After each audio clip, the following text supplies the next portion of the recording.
नमस्कार दोस्तों, ज्ञान सुधा कार्यक्रम के इस द्वितीय सत्र में आप सभी का स्वागत है। ज्ञान से सेवा की ओर इस ध्येय के साथ शिक्षा के मंच पर कॉलेज शिक्षा विभाग राजस्थान की ओर से इस कार्यक्रम का संचालन किया जा रहा है। यह युवाओं को प्रतियोगी परीक्षाओं की तैयारी के लिए सहायता प्रदान करने के लिए चलाया गया एक विशेष कार्यक्रम है और इस कार्यक्रम के अंतर्गत सभी प्रतिभागियों की प्रतियोगी क्षमता का विकास किया जाता है, उनका मार्गदर्शन किया जाता है एवं उन्हें मोटिवेशन प्रदान किया जाता है। इस हेतु इस कार्यक्रम में ऑनलाइन लाइव सेशंस का आयोजन किया जा रहा है और इन ऑनलाइन लाइव सेशंस में उन्हें सफलता के सूत्र दिए जाते हैं। ये कार्यक्रम सप्ताह के प्रत्येक बुधवार एवं शनिवार यानी एवरी वेडनेसडे एंड सैटरडे आयोजित किया जाता है और आज 7 अगस्त 2021 16th episode and 32nd session में हम करंट अफेयर्स पे बात करेंगे, जो कि किसी भी प्रतियोगी परीक्षा के लिए एक बहुत ही महत्वपूर्ण विषय है।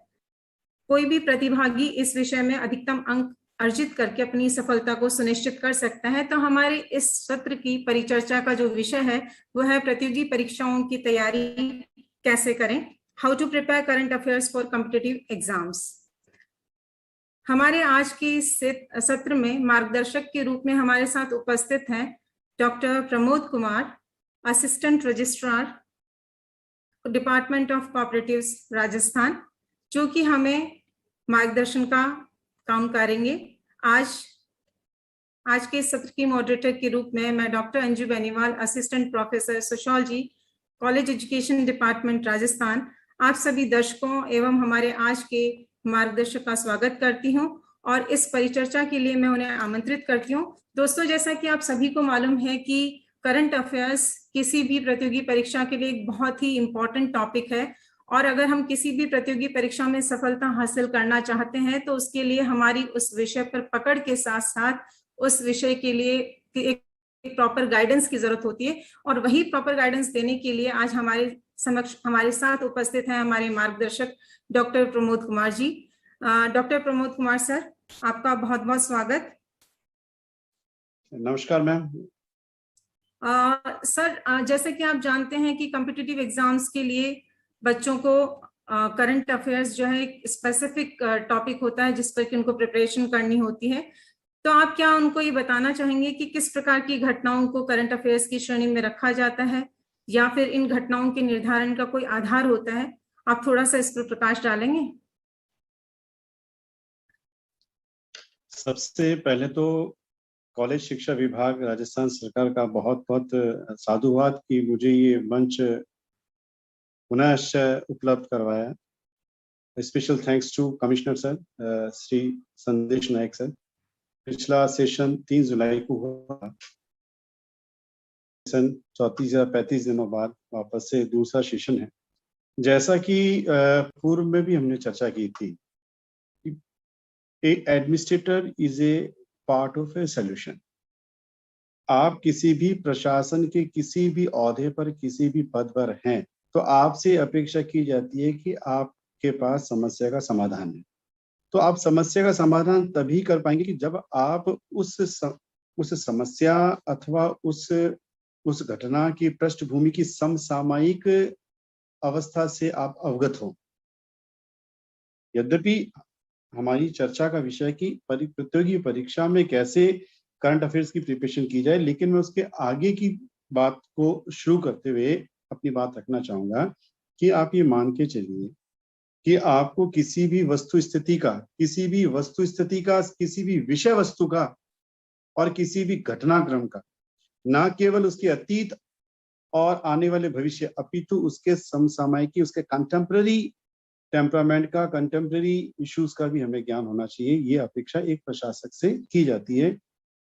तो उसी संदर्भ में हमारे यूपीएससी के एग्जामिनेशंस हो या आरएएस का एग्जाम हो, any type and any kind of competition exams हो, समसामयिकी करंट अफेयर्स का एक बहुत बड़ा रोल होता है। उससे भी जो है एक रणनीति के तहत एक अच्छी स्टडी मटेरियल के साथ, एक अच्छे दृष्टिकोण के साथ हमें उसकी भी प्रिपरेशन करनी ही चाहिए। ये प्रत्येक अभ्यर्थी को जो है वरीयता क्रम में रखना चाहिए।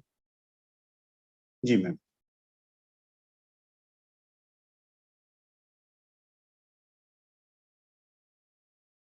करंट अफेयर्स की तैयारी अपने आप में एक बहुत ही इम्पोर्टेंट एस्पेक्ट होता है तैयार करने के लिए, लेकिन फिर भी हम देखते हैं कि कई बार किसी भी प्रतियोगी परीक्षा जो होती है उसके प्रश्न पत्र के अंदर जो क्वेश्चंस का होता है, नंबर ऑफ क्वेश्चंस कितने पूछे जा सकते हैं, ये हमारे कई दर्शक होते हैं जो जानना चाहते हैं, प्रतिभागी जानना चाहते हैं कि नंबर ऑफ क्वेश्चंस कितने हो सकते हैं। एवरेज आप अगर आपको कुछ आइडिया हो, उसके साथ साथ इन करंट अफेयर्स के जो प्रश्न है उनका प्रतियोगी परीक्षाओं में कितना महत्व होता है, आप थोड़ा सा इस पर भी बताएंगे सर। देखिए मैडम, दो चीजें, इसका महत्व कितना होता है और इसमें से प्रश्न किस अनुपात में या कितने प्रतिशत में आते हैं, ये दोनों अलग चीजें हैं। और रही बात प्रतिशत की, तो आप मान के चलिए मोटा मोटा जो सिनेरियो चेंज हो रहा है या जिस प्रकार से आजकल प्रश्न पत्र बन रहे हैं, उसमें कंटेम्प्रेरी अगर 15 से 20% भी अगर पूछा जा रहा है तो कोई अतिशयोक्ति नहीं होगी। तो मेरा मानना है कि लगभग 15% से 20% के बीच में आपके प्रश्नों की अगर 100 संख्या है तो 15 से 20 प्रश्न आपके प्रत्यक्ष और परोक्ष रूप से, कई प्रश्न ऐसे होते हैं आपको लगता नहीं कि वो कंटेम्प्रेरी है, आपको लगता है कि वो हिस्ट्री से आया है या फिर वो इकोनॉमी से आया या पॉलिटिकल साइंस से या पॉलिटिक्स या कॉन्स्टिट्यूशन ऑफ इंडिया से आया, लेकिन उसका कहीं ना कहीं एक तारतम्य था उसकी समकालीन या समसामयिक घटनाक्रम के साथ होती है। वो अभी आगे हम उस पर चर्चा भी करेंगे। और दूसरी बात कि इसका कितना महत्व रहता है, तो मैं पहले भी बता चुका हूं कि हमें अपने इर्द गिर्द जो कुछ भी हो रहा है, अपने इर्द गिर्द का तात्पर्य है अपने परिवार में, जैसे हमें पता होना चाहिए आजू बाजू क्या हो रहा है, वैसे ही हमें एक जागरूक अभ्यर्थी से, एक जागरूक प्रशासक से और एक जागरूक नागरिक से अपेक्षा की जाती है कि उससे कम अपने इर्द गिर्द के परिवेश में, चाहे वो सामाजिक परिवेश हो, चाहे वो प्रशासनिक परिवेश हो, चाहे वो राज्य स्तर का हो, चाहे राष्ट्रीय स्तर का, और यहाँ तक कि अंतर्राष्ट्रीय स्तर पर भी जो उसके इर्द गिर्द जो भी घटनाएं घटित हो रही है, उनका तो उसे जो है ज्ञान होना ही चाहिए, उसके बारे में उसे बेसिक नॉलेज तो या उसकी बेसिक जानकारी उसको होनी चाहिए। एक बात। आगे एक चीज, अब जब बात चल ही रही है तो कि इसकी प्रिपरेशन कैसे की जाए, क्योंकि आपका अगला प्रश्न संभवतः यही होगा कि जब आप पूछ रहे हैं कि इसका महत्व क्या है और आप ये जानना चाह रहे हैं कि इसमें कितना प्रतिशत रहता है, कितना अनुपात रहता है, कितना जी रेशो बिल्कुल रहता है। सही कह रहे हैं। हाँ जी मैम, तो अब हम, क्योंकि समय की भी अपनी वो बंदिश है, तो हम सीधा उसी पे आते हैं कि हाउ टू बी प्रिपरेशन, कि हम कैसे जो है इसकी प्रिपरेशन कैसे करें, कौन कौन से मोड में करें, और वो भी इस वर्तमान संदर्भ परिदृश्य में जब इतने सारे प्लेटफॉर्म्स हैं, तो उन सब चीजों में कैसे तारतम्यता रखी जाए, उसमें से कौन सा चीज अपने काम का है, कौन सा चीज अपने काम का नहीं है, वो सारी बात करें। तो करंट अफेयर्स की अगर बात करें तो सबसे बड़ी विडंबना तो यही हो जाता है कि जो आकाश के नीचे है और जो धरती के ऊपर है वो सब जीके है। अब तो बिल्कुल और सही भी कह रहे हैं सर। भूगर्भिक भी हो गया और अंतरिक्ष का भी हो गया, तो नन्ही सी जान पहले से परेशान, फिर इतना सारा काम। तो कैसे ये कैसे क्लासिफिकेशन किया जाए, ये कैसे जस्टिफाई किया जाए कि मेरे एग्जाम के दृष्टिकोण से कौन सा जीके का पैटर्न या जीके में कौन सा समसामयिकी का करंट अफेयर्स के कौन कौन से इशू मेरे काम पे हैं। तो ये सबसे पहले इसमें एक चीज तो ये है कि आप कभी भी कोई भी एग्जाम दे तो सबसे पहले आप ये ध्यान रखें कि आप जिस परीक्षा में बैठ रहे हैं उस परीक्षा का स्तर क्या है, उस परीक्षा के प्रश्नों का चरित्र क्या है, उस परीक्षा में पूछे जाने वाले प्रश्न नेचर जो है, चरित्र जो उसका लेवल, ये सारी चीजें मोटा मोटा आपको पता रहनी चाहिए। और ये पता चल सकती है अगर हम प्रीवियस पेपर्स का एक बार गो थ्रू हो जाए। जैसे अगर हम आरएस देने बैठे हैं, हम यूपीएससी देने बैठे हैं, हम और भी कोई किसी भी स्तर का कोई परीक्षा दे रहे हैं, तो मेरा ये आप सभी लोगों से एक विनम्र अनुरोध रहेगा कि आप जिस भी परीक्षा में बैठ रहे हैं तो प्लीज कम से कम आप प्रीवियस पेपर को देख लें। उससे आपको पता चल जाएगा कि जीएस वाले पोर्शन में या जीके वाले पोर्शन में करंट अफेयर्स के जो प्रश्न आ रहे हैं उनका चरित्र कैसा है, वो किस प्रकार से कौन से पॉकेट एरियाज आ रहे हैं, इकोनॉमी से या पॉलिटी से या स्पोर्ट्स से। तो ये बहुत जरूरी हो जाता है। प्रमोद जी, अभी आपने बहुत सही बात कही कि ये एरिया इतना वास्ट है कि उस वास्ट एरिया में से ये डिसाइड करना कि हमें कौन सी चीज पढ़नी है और कितनी पढ़नी है, ये बहुत ही मुश्किल काम होता है।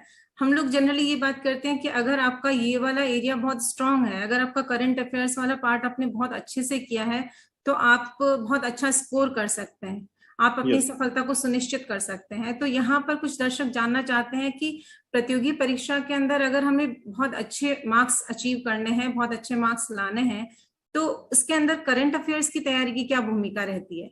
मतलब आप या इस चीज से एग्री करते हैं कि अगर हमारा करंट अफेयर्स का पार्ट बहुत अच्छा है तो कहीं ना कहीं हमारे मार्किंग के अंदर वो वेरिएशन हमको देखने को मिलेगा? बात मैडम एग्रीड की है तो मैं क्या, सभी एग्रीड हैं, सभी अभ्यर्थी हैं। तो यहाँ आप ही की बात में एक चीज जोड़ना चाहूंगा कि चूंकि आप और हम और सभी ये जानते हैं कि ये बहुत इंपॉर्टेंट पोर्शन है, तो सबसे पहले आज हम बात करते हैं सोर्स की, कि वो कौन से सोर्स हैं, वो कौन से साधन हैं जिनके द्वारा हमें अपने करंट अफेयर्स का प्रिपरेशन करना चाहिए। तो यहाँ हम एक मोटा मोटा क्लासिफिकेशन करना चाहेंगे। तो there is a two classification, मोटा मोटा अगर हम करना चाहें, एक है प्रिंट मटेरियल और दूसरा है गैजेट बेस्ड इलेक्ट्रॉनिक मटेरियल। जैसे प्रिंट मीडिया और इलेक्ट्रॉनिक मीडिया होता है, सेम वैसे भी यहाँ पे भी एक प्रिंट मटेरियल मिल रहा है। उसमें भी फिर दो चीजें हैं, एक मैगजीन्स है और न्यूज़पेपर्स है। उसमें भी दो चीजें, newspapers and magazines. Yes sir. और उधर फिर हम बात करें गैजेट बेस्ड इलेक्ट्रॉनिक उनकी बात करें, तो उसमें भी मोटा मोटा देखें तो एक तो इंटरनेट और दूसरा हमारा कई लंबे समय से सदियों से चला आ रहा है टीवी के न्यूज चैनल्स। तो मोटा मोटा अगर देखे जाए इन दो के फिर चार क्लासिफिकेशन है। प्रिंट मीडिया में भी दो हो रहे हैं, एक न्यूज़पेपर एंड देन मैगजीन, और इधर इंटरनेट बेसिस सोशल मीडिया के जो भी सारे आयाम अभी बात करेंगे, और दूसरा जो है टीवी न्यूज चैनल। तो आगे जाके ये दो को फिर चार में डिवाइड करते हैं। न्यूज़पेपर हम सदियों से सुने आ रहे हैं कि हमारे दिन की शुरुआत न्यूज़पेपर से होती है, चाहे खिथड़ी हो, चाहे घर हो, चाहे बालकनी में बैठ के चाय के साथ चुस्की लेते हुए अखबार पढ़ना हो, लगभग दिनचर्या का एक हिस्सा होता है अखबार। लेकिन चूंकि आप प्रतियोगी परीक्षा की तैयारी कर रहे हैं, तो उस समय आपको न्यूज से ज्यादा अखबार की व्यूज को देखना है। Is this clear? जैसा अभी आपने फरमाया कि इतना सारा मटेरियल है, वो बिल्कुल सही बात है। इतना सारा मटेरियल, उसमें आपका कौन सा काम है? एक सपोज जैसे अखबार से शुरू करते हैं। अब अखबार की प्रत्येक खबर हमारे लिए काम की नहीं है। अब यार, अज्ञात चोरों ने साइकिल चुराई, अब ये अखबार में आया है, तो उस न्यूज का हमारे किसी भी कंपटीशन एग्जाम से कोई लेना देना। तो एक तो आप अपना मेंटली टेम्परामेंट ये बना के चलो कि मुझे न्यूज़पेपर में वो चीजें पढ़नी है जो कि मेरे एग्जाम के पॉइंट ऑफ व्यू से मेरे लिए श्रेयस्कर रहेगी और मेरे लिए बेनिफिशियरी रहेगी। तो एक न्यूज़पेपर को प्लीज मेरा आप सभी से अनुरोध है कि जो भी बच्चे प्रिपरेशन कर रहे हैं, जब आप, जैसा भी मैंने पहले ही बताया, प्रीवियस पेपर देखेंगे तो आप नर्वस तो टटोल लेंगे कि किस प्रकार के प्रश्न आ रहे हैं। तो उनके आधार पर आप जब न्यूज़पेपर पढ़ेंगे तो न्यूज़पेपर में भी फिर उसमें एस्पेक्ट्स देखें, इकोनॉमिकल एस्पेक्ट क्या है, इसमें पॉलिटी एस्पेक्ट क्या है, environmental, geographical, sports, meets, conference, कोई इनोवेशंस हुआ है, कोई बैठक हुआ है, कोई इलेक्शन से रिलेटेड। तो ये मोटा मोटा देखिए 5-10 चीजें हैं, अगर उनको देख लिया जाए तो उसके आधार पर आप न्यूज़पेपर को पढ़ सकते हैं। अब बात करेंगे न्यूज़पेपर, जैसे राजस्थान पत्रिका है, भास्कर है, हिंदू है, जनसत्ता है, तो आप राष्ट्रीय स्तर का भी अखबार पढ़ें, एक दूसरा आप एक राज्य स्तर का भी अखबार पढ़ें, ताकि आपको क्षेत्रीय जो समाचार है वो भी मिलते रहे। स्टेट पीसीएस आरपीएससी के लिए बेनिफिशियरी रहेगा, ऐसा मेरा मानना है। दूसरा इसमें चूंकि न्यूज़पेपर दैनिक रूप से आता है, तो आपका डेली का डेली अगर आप न्यूज़पेपर पढ़ रहे हैं और अच्छे से पढ़ रहे हैं, तो आप मान के चलिए कि आपको पता ही नहीं चलेगा कि आपने कब अखबार पढ़ते पढ़ते अपने एक बहुत बड़ा काम निपटा दिया। कौन सा? करंट अफेयर्स का। अब उसको करने का थोड़ा सिस्टमेटाइज करना है। आपको उन खबरों को क्या करना है कि जो आपको लगती है कि न्यूज़पेपर में ऐसी कुछ खबर लगती है कि ये मेरे एग्जाम के व्यू से महत्वपूर्ण है, तो एक डायरी लें, उस डायरी में उसको नोटेट करते हैं। जैसे उदाहरण के लिए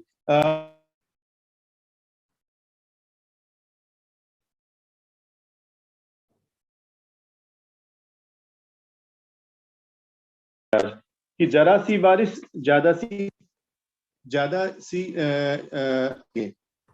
तो अब ये देखिए, अब कहने को तो क्या है कि बारिश हुई है, और बारिश होने से क्या हुआ कि पानी घरों में भर गया है। लेकिन आप देखिए इसका बहुत बड़ा इम्पैक्ट है। अब इस खबर में कितनी चीजें, इसमें बहुत सारी चीजें इंक्लूड है।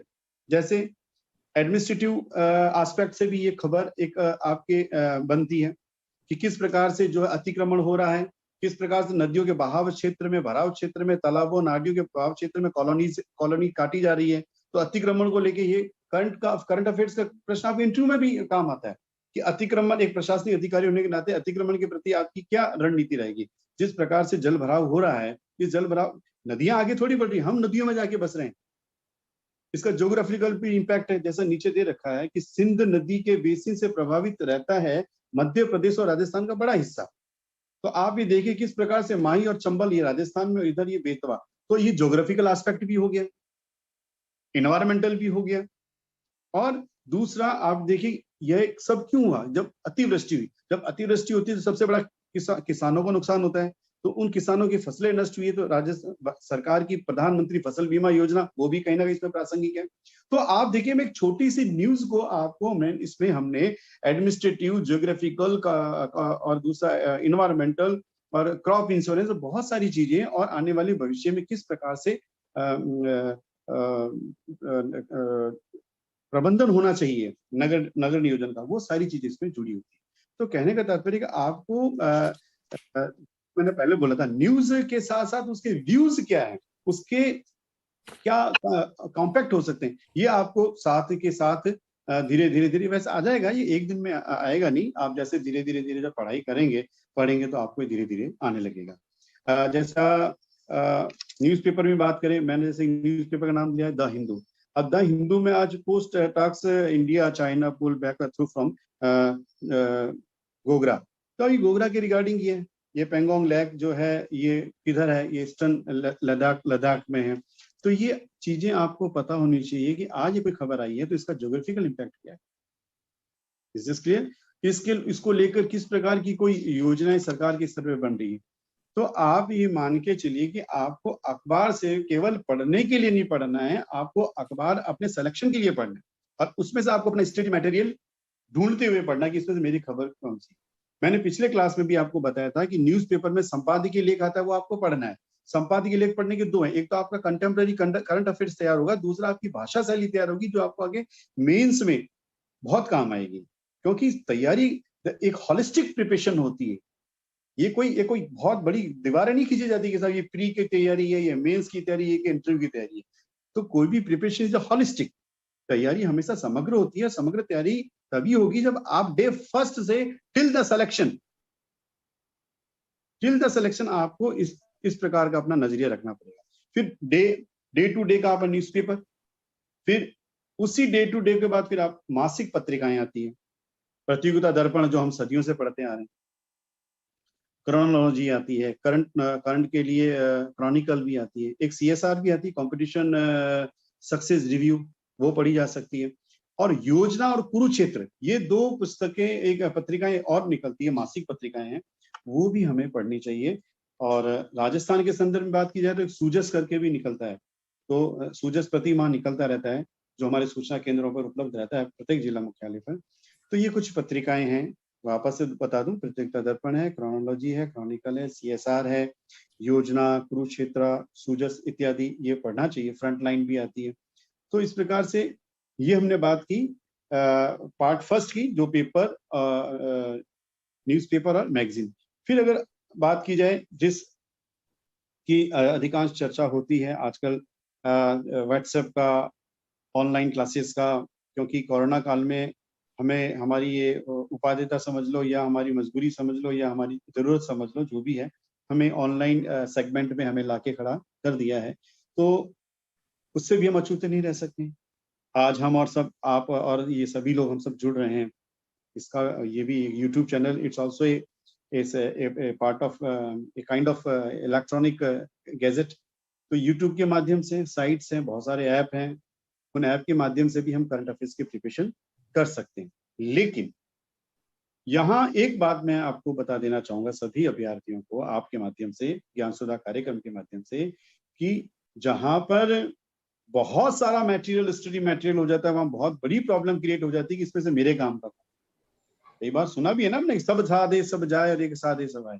तो होता है क्या कि हम इतने सारे तमाम ऐप हैं, अब उस ऐप में से आपके इतना इकट्ठा कर लेते हो कि आपको ना तो राइटिंग का टाइम मिलता है, ना आपको रिकॉल टाइम मिलता है, ना उसको रिवीजन करने का टाइम मिलता है। पीछे जो क्लास हुई थी मेरी recall, revision and writing skill पर, तो वो काम हो ही नहीं पाता है। इसलिए हमें बहुत ही कलेक्टिव और बहुत ही जो है क्वालिटी बेस पे अपनी प्रिपरेशन को रखना है। बहुत सारे ऐप है, इंडिया टुडे का अपना GK, ये करंट अफेयर्स करके ऐप चलता है, एक जागरण जोश है, एक करंट अफेयर्स क्लाउड करके है, वो है, एक आज RAS करके भी है, एक ED करके भी आता है, ED एवरीडे एग्जाम डेली करके भी आता है। करंट अफेयर्स के बहुत सारे ऐसे ऐप हैं, उनके माध्यम से भी देखा जा सकता है। अब चौथा सेगमेंट जो है वो है टीवी न्यूज चैनल। एक समय होता था दूरदर्शन का DD न्यूज आता था और ऑथेंटिक होता था। अब कम से कम आप टीवी ऑन करेंगे तो आप एड स्पॉट आपको 2 से 4 दे दें तो न्यूज चैनल ही मिल जाएंगे। अब कई न्यूज चैनल तो डराने वाले होते हैं, है ना।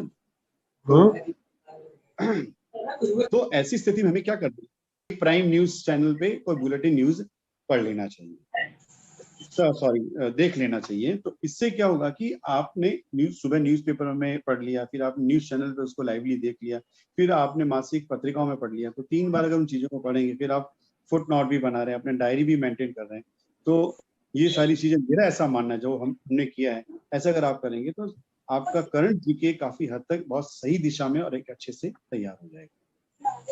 बिल्कुल सही कहा सर आपने कि हम किस तरीके से प्रिंट मीडिया से या फिर नेट के थ्रू या फिर हम बोलें कि iOS बेस्ड एप्लीकेशन से या वेबसाइट से या फिर टेक्नोलॉजी, आज हमारे सामने बहुत सारे ऐसे प्लेटफॉर्म्स हमारे पास हैं जिससे कि हम लोग अपनी करंट अफेयर्स को और ज्यादा इम्प्रूव कर सकते हैं।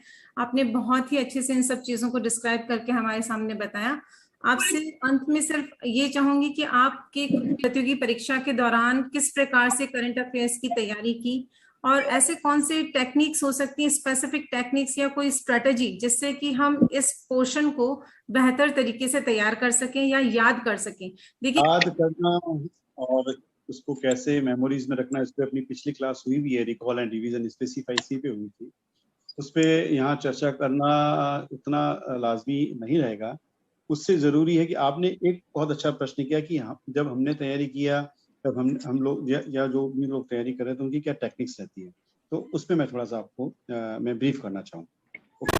अभी तक जितनी भी बातें कही हैं या जितनी भी बातें इस मंच से निकलती है, वो अभी मुझसे पूर्व वक्ताओं ने भी, बहुत सीनियर ऑफिसर्स भी कह चुके हैं और कहते आए और कहते रहेंगे। आप ये मानिए कि जो भी सार्वजनिक मंच से कोई भी अगर प्रतिभागी कुछ बोलता है तो वो सिर्फ और सिर्फ उसके अतीत के अनुभवों की एक जमा पूंजी है, जो अपने मुखारबिंद से वो किसी भी मंच पर बोलता है। तो अभी जो जितनी भी बातें बताई हैं न्यूज़पेपर के माध्यम से या एक्सेट्रा प्रतियोगी परीक्षाओं के प्रतियोगी मैगजीन्स के माध्यम से या इलेक्ट्रिक गैजेट्स के माध्यम से, टीवी चैनल्स, इससे ज्यादा बढ़कर और कोई जरिए हैं नहीं करंट अफेयर्स को प्रिपरेशन करने के।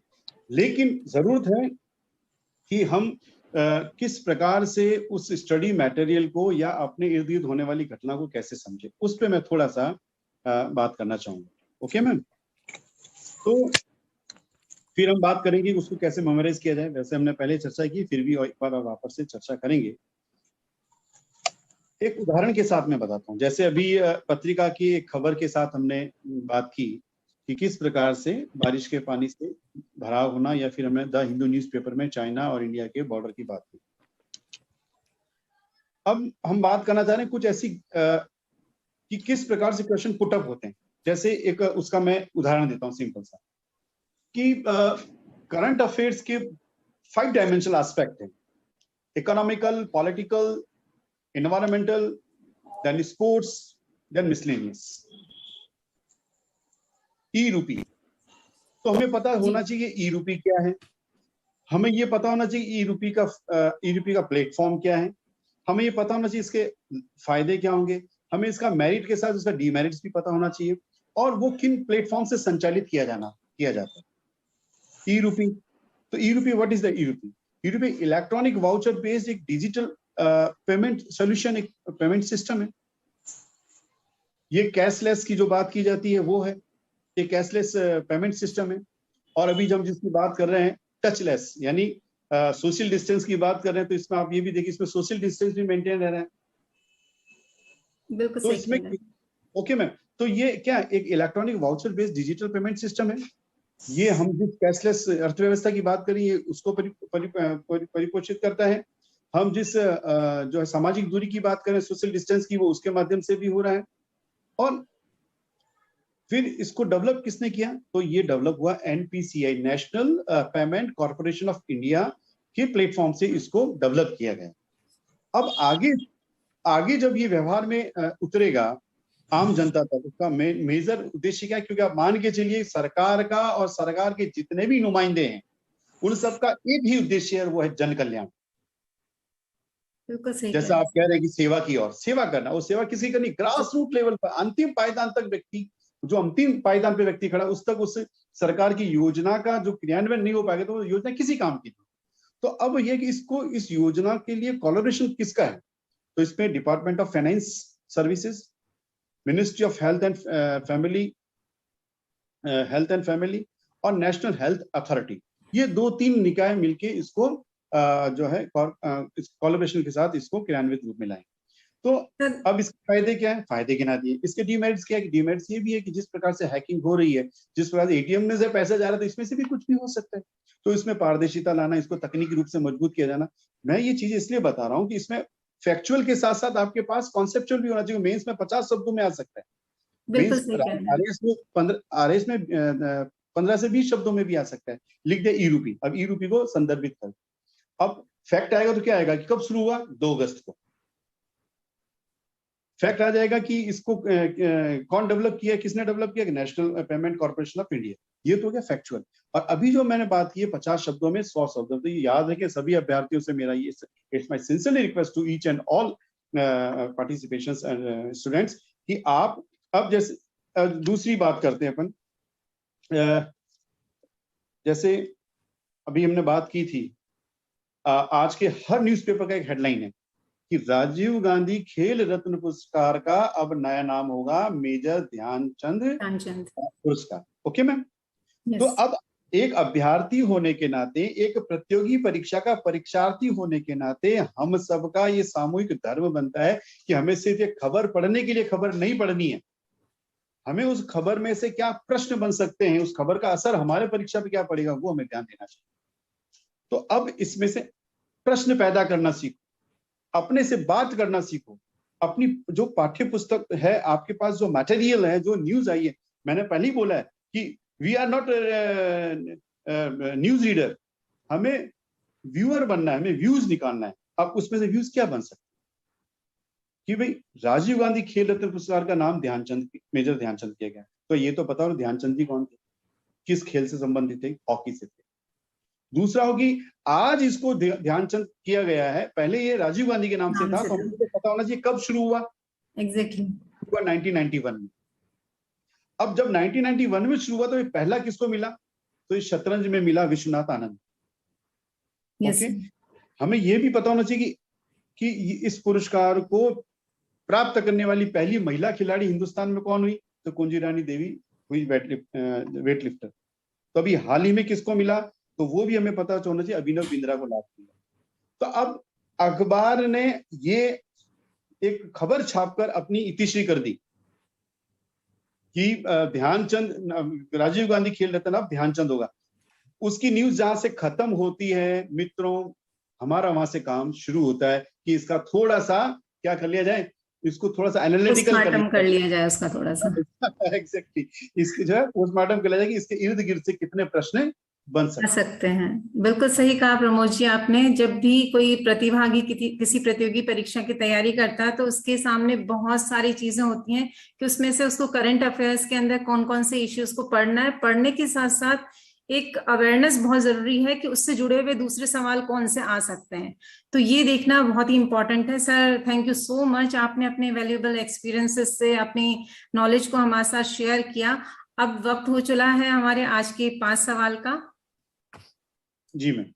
तो हमारे पास दर्शकों की तरफ से कुछ सवाल आए हैं सर, जो मैं आपसे पूछना चाहूंगी। सर एक सवाल तन्मय जी की तरफ से आया है कि घटनाएं दिन प्रतिदिन तेजी से घटती हैं, बहुत कंफ्यूजिंग हो जाता है, ये कैसे पता करें कि किस क्षेत्र की घटनाओं को याद रखना जरूरी है?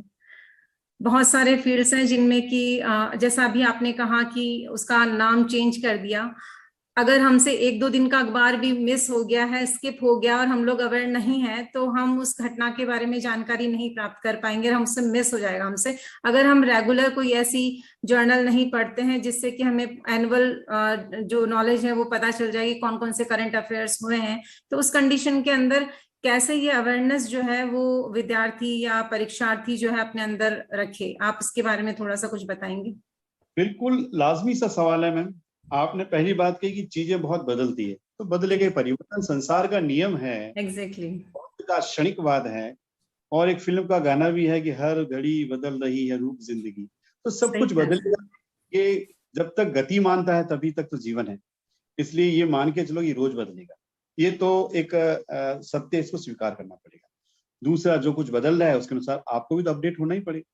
हाँ सर, अपडेट होने के लिए आप उनको क्या सजेशन देना चाहेंगे कि आप डेली अपडेट रहें? तो उसके लिए आप न्यूज़पेपर डेली पढ़ें, या फिर अगर आप न्यूज़पेपर आपसे स्किप हो जाता है तो उस कंडीशन के अंदर आप कोई ऐसी मैगजीन ले सकते हैं जिसमें कि आपको एनुअली सारी डिटेल्स मिल जाए कि क्या क्या चेंजेस हुए हैं। तो जैसे ऑलरेडी प्रतियोगी दक्षता और ये सब मैगजीन्स जो आती हैं उनके अंदर एनुअल एडिशन आता है उनका, तो उन एनुअल एडिशन को भी स्टडी किया जा सकता है।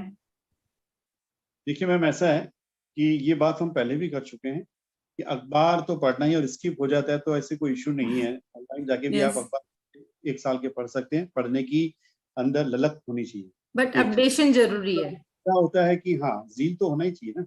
दूसरा, जब नहीं हो पाता है, क्यों, जब हम कॉलेज टाइम में पढ़ते थे, या हमारे समय से पूर्व के लोग प्रिपरेशन करते थे, तो वो बताते हैं कि गाँवों के सुदूर में द हिंदू शाम को 4 बजे आता था। बिल्कुल सही कह रहे हैं सर आप। हमें आज शहरों में सुबह 5 बजे चाय के कप से पहले अखबार आता है, शाम को आता था, वो लोग वेट करते थे। तो वो और जीत तो रखनी पड़ेगी। स्किप हो जाता है तो एक ये सवाल आपकी। और है सर, बहुत ही अच्छा सवाल है ये। प्रियंका जी ने पूछा है कि करंट अफेयर्स को तैयार करते समय किस विषय की घटनाओं पर विशेष जोर देना चाहिए?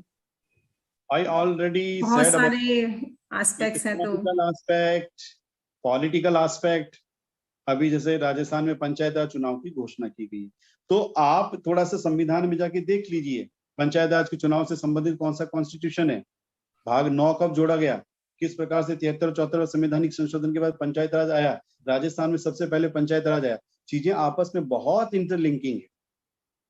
इन्वायरमेंटल, ज्योग्राफिकल आप देखें, आप स्पोर्ट्स को, अभी स्पोर्ट्स की बात ले लीजिए कि अभी ओलंपिक चल रहे हैं, तो यस, ओलंपिक चल रहे तो हमें अपडेट तो रहना चाहिए ना कि अभी इंडिया में जो है ओलंपिक रैंकिंग में 66 नंबर पे चल रहा है। 2 सिल्वर मिले हैं, 3 ब्रॉन्ज मिला है, टोटल 5 मिला है। नंबर 1 पे चाइना चल रहा है 84 के साथ, सेकंड पे यूएस चल रहा है, थर्ड पे जापान चल रहा है। तो ये तो आपको आपके आजू बाजू वाली घटनाओं को, ये स्पोर्ट्स के रिगार्डिंग हो गया। कुछ मीट कॉन्फ्रेंसेस हो रही है, ओके, चाहे आसियान सम्मेलन हो, G7 का हो, चाहे आपके नाम का हो। तो ये सारा कुछ आपको जब आप न्यूज़पेपर पढ़ेंगे तो ये सारी चीजें धीरे धीरे आपका एक पार्ट ऑफ लाइफ बन जाएगी, आपको पता ही नहीं चलेगा। सर एक सवाल हरि प्रसाद जी की तरफ से है कि करंट अफेयर्स में बीते हुए कितने समय तक की घटनाओं का समावेश किया जाना चाहिए? कि कुछ स्पेसिफिक टाइम लिमिट है कि इस टाइम लिमिट की घटनाओं को हम लोग करंट अफेयर्स के अंदर इंक्लूड करते हैं, और हमारी जब परीक्षा शुरू होने वाली है उससे कितने समय पहले तक की घटनाएं हैं उन्हें हमें रीड करना है, उसके बाद को हमें उस एग्जाम के लिए नहीं करना है। जैसे कि प्रीलिम्स के लिए हमें कब तक करना है, फिर जब हम मेंस दे रहे हैं तो उसमें तो वो मंथ काउंट हो जाएगा, लेकिन प्रीलिम्स के लिए हम कितना टाइम फ्रेम को लेकर चलते हैं? उसमें 2-3 चीजें कहना चाहूंगा मैम आपको, कि पहली चीज तो ये है कि कुछ ऐसे एग्जाम होते हैं जो बिल्कुल टाइम शेड्यूल के साथ होते हैं। तो हाँ, आप मान यस, के यू चलिए आर राइट। पिछला एग्जाम 10 तारीख को हुआ, उसके बाद में के बीच का जो गैप है वो आप पढ़ लें।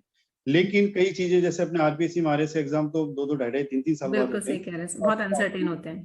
मान के चलिए आप कि कम से कम आपको लास्ट एग्जाम के बाद अगर कुछ ऐसी घटनाएं हुई है तो वो तो आपको एक बार सरसरी निगाहों से देखनी पड़ेगी।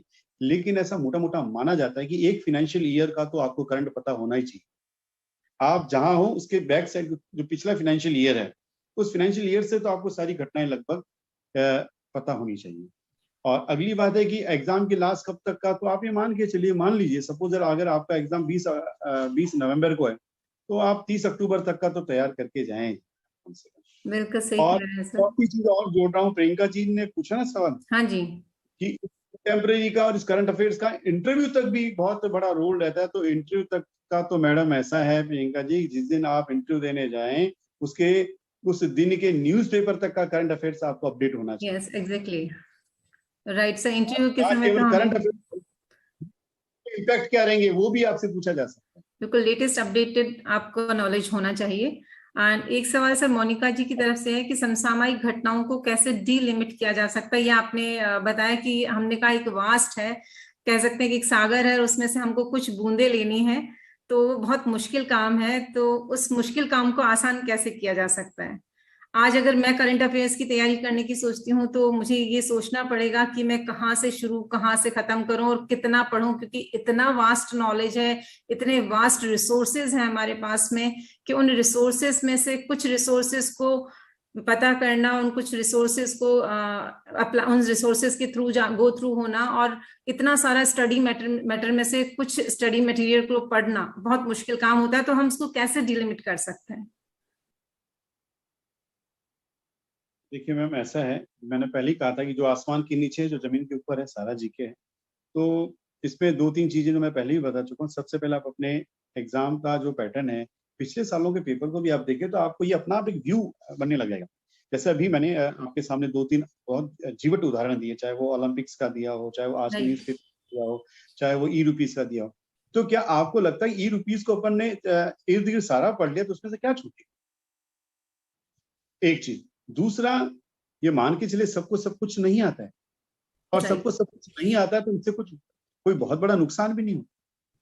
लेकिन मैं फिर बता रहा हूँ कि इकोनॉमिकल एस्पेक्ट, अब इकोनॉमिक तो समय नहीं, इकोनॉमिकल में भी आरबीआई के रिगार्डिंग, कोई बैंकिंग रिफॉर्म के रिगार्डिंग, कोई आपके फाइनेंस या बजट के रिगार्डिंग, कोई बजट की घोषणा और जिससे जन कल्याण से जुड़ी योजनाएं, पॉलिटी के बारे में कोई कॉन्स्टिट्यूशनल डेवलपमेंट, कोई कॉन्स्टिट्यूशनल अमेंडमेंट, या किसी कोई इलेक्शन, कोई अपॉइंटमेंट, फिर इन्वायरमेंटल में जैसे कोई ग्लोबल वार्मिंग है या और दूसरे कोई इश्यूज हैं, वो स्पोर्ट्स के बारे में कोई इस समय कोई वर्ल्ड लेवल पे कोई ओलंपिक चल रहा हो, कोई टेस्ट मैच चल रहा हो, कोई और किसी प्रकार की कोई गतिविधियां हुई हो, फिर मीट्स में जो भी उस आपके एग्जाम्स के दौरान, जो पिछले एग्जाम से वर्तमान एग्जाम के दौरान जो भी अंतर्राष्ट्रीय स्तर पर सार्क सम्मेलन हुए हैं, दक्ष हुए हो, चाहे आपके G8 के हुए, यूएन में हुआ, जैसा अभी भारत को संयुक्त राष्ट्र की महासभा का एक वर्ष के लिए अध्यक्ष बनाया जा रहा है अस्थायी सदस्य के रूप में।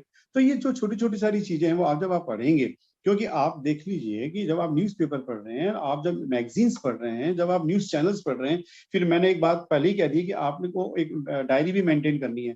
फिर आप सॉल्व एग्जाम से पहले कुछ, हाँ ये एक जरूर चीज है कि आप प्लीज एग्जाम से पहले जितना हो सके, ज्यादा नहीं तो 5 से 10 मॉक टेस्ट जरूर दें। उसमें भी बहुत इंपॉर्टेंट है। तो वो टेस्ट पेपर काफी अनुभवी लोग बनाते हैं, तो उससे भी आपको पता चलेगा कि आप कहाँ हैं, आपकी था कहाँ है, आप कहाँ अपने आप को स्टैंड कर रहे हैं, आप कितने पानी में। तो ये जब सारी चीजें कलेक्टिविटी के साथ होगी तो आप मान के चलिए धीरे धीरे, क्योंकि जितने गति से अविश्वास पैदा होता है ना, उससे ज्यादा मजबूती से विश्वास भी पैदा होता है, वो भी आत्मविश्वास तो और अधिक होता है। जब आप खुद एनालिसिस करेंगे, खुद जब अपना स्वयं अवलोकन करेंगे, तो आपको धीरे धीरे धीरे आप जब अपने पढ़े हुए में से जब प्रश्न आएगा वो सॉल्व करेंगे ना, तो आपका कॉन्फिडेंस लेवल अपना बिल्डअप होने लग जाएगा। ये यकायक रातों रात नहीं होगा, ये शनै शनै होगा, ये प्रोसेस ऑफ मेकिंग है। तो आप अगर करेंगे तो हो जाएगा, कोई बहुत बड़ा इशू। बिल्कुल सही कहा सर आपने। एक सवाल वैशाली जी का भी है, लेकिन इसका जवाब आप दे चुके हैं कि समसामयिक घटनाओं में क्या क्या सम्मिलित होता है। आप उसके बारे में हमें पहले बता चुके हैं कि हम कौन कौन से टॉपिक्स को इसके अंदर इंक्लूड करते हैं। तो मुझे लगता है कि बहुत सारी बातें हमारी करंट अफेयर्स पे हो गई, और आपने बहुत ही महत्वपूर्ण जानकारी हमारे प्रतिभागियों को, जो हमारे एस्पिरेंट्स हैं, उनको दी कि किस प्रकार से कॉम्पिटिटिव एग्जाम्स के दौरान आप अपने एनर्जी को बूस्ट रखें, और उसके साथ साथ आपके अंदर एक अवेयरनेस होना चाहिए कि जो कुछ भी घटित हो रहा है आपके आसपास, उसके बारे में पूरी जानकारी आपको होनी चाहिए। आप उस सतही तौर पे उस टॉपिक को ना पढ़ें, बल्कि डीप जाकर उस टॉपिक के बारे में जानने का प्रयास करें। ना केवल आपने उस टॉपिक के बारे में हमें बताया, बल्कि उसके लिए हम कौन कौन से रिसोर्सेज को काम में ले सकते हैं, उसकी प्रिपरेशन के दौरान हम कौन सी टेक्निक्स को काम में ले सकते हैं, और किस प्रकार से हम अपनी प्रिपरेशन को इतना बेहतर बना सकते हैं कि हम अच्छे स्कोर करके उस कॉम्पिटिटिव एग्जाम के अंदर अपनी सफलता को सुनिश्चित कर पाए। तो ये, क्योंकि ये टॉपिक बहुत ही इंपॉर्टेंट था, और इस टॉपिक पे हमारे एस्पिरेंट्स को हमेशा कोई ना कोई जिज्ञासा रहती है, क्वेरी रहती है। तो इस विषय के ऊपर, इस परिचर्चा के अंदर आपने अपने ज्ञान से हमें लाभान्वित किया। साधुवाद सर आपको और हमारे सभी दर्शकों को, जिन्होंने की इस परिचर्चा को सुना, और साथ ही कॉलेज शिक्षा विभाग को भी बहुत बहुत धन्यवाद कि ज्ञान सुधा जैसे महत्वपूर्ण कार्यक्रमों का वो संचालन करते रहते हैं। Thank you so much sir for giving your valuable time. Thank you. Thank you ma'am, बहुत बहुत धन्यवाद बेनीवाल मैम का, विनोद सर का, पूरे शिक्षा विभाग का कि आपने प्लेटफॉर्म उपलब्ध कराया। आपके सभी के उज्जवल और स्वस्थ मंगल जीवन की कामना करता हूँ। जय हिंद, जय भारत। Thank you sir. नमस्कार।